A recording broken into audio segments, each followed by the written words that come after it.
I'm about to give you a Bible verse that is going to completely change your perspective on worship.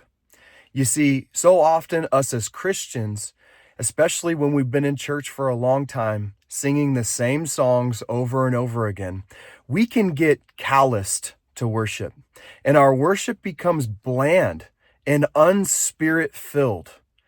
But there's this one Bible verse that completely changes that.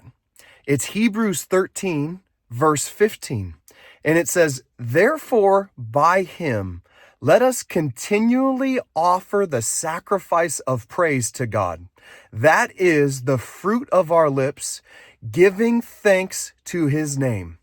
Hebrews 13, 15. So what is he saying there? He's saying that worship must be a sacrifice. There's so often that we come into church and we've been fighting with our spouse or we've been fighting with our kids on the way there, and the morning has just been a battle. And we have such a hard time connecting with the songs, actually realizing what they say, and connecting ourselves with God to give him praise. But this verse tells us that sacrifice is what the Lord desires for us in worship. He says worship must be a sacrifice. So even when you don't feel like worshiping, even when your heart is distant and you might feel, upset at the people around you, upset at your family, or disconnected from God in worship, you must still press in and sacrifice your own feelings, sacrifice your own emotions in order to worship God. Worship is not always easy.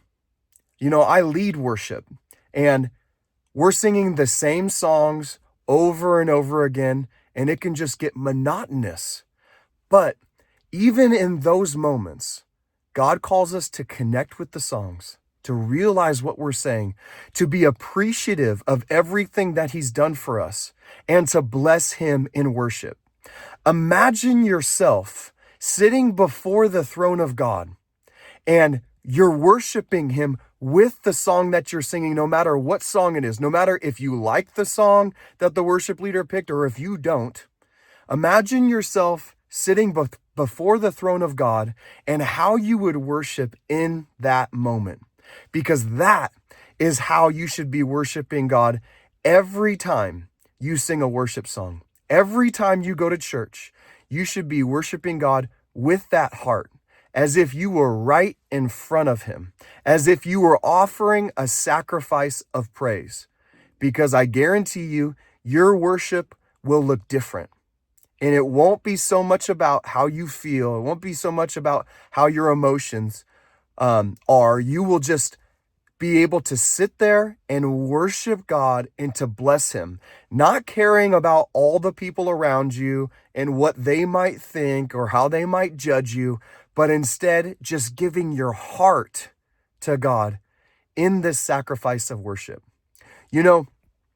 King David, when they were bringing the Ark of the Covenant into Jerusalem, King David was dancing before the presence of God over the Ark of the Covenant. And his wife, King Saul's daughter, saw him from a window, and she ridiculed him that he wasn't in all his kingly robes and gowns and looking like this professional as he should have. And instead, he was dressed in a way where he was just able to give worship to God and not worry about who might be watching him. And she was mad about this. But you know who was right before God in that scenario?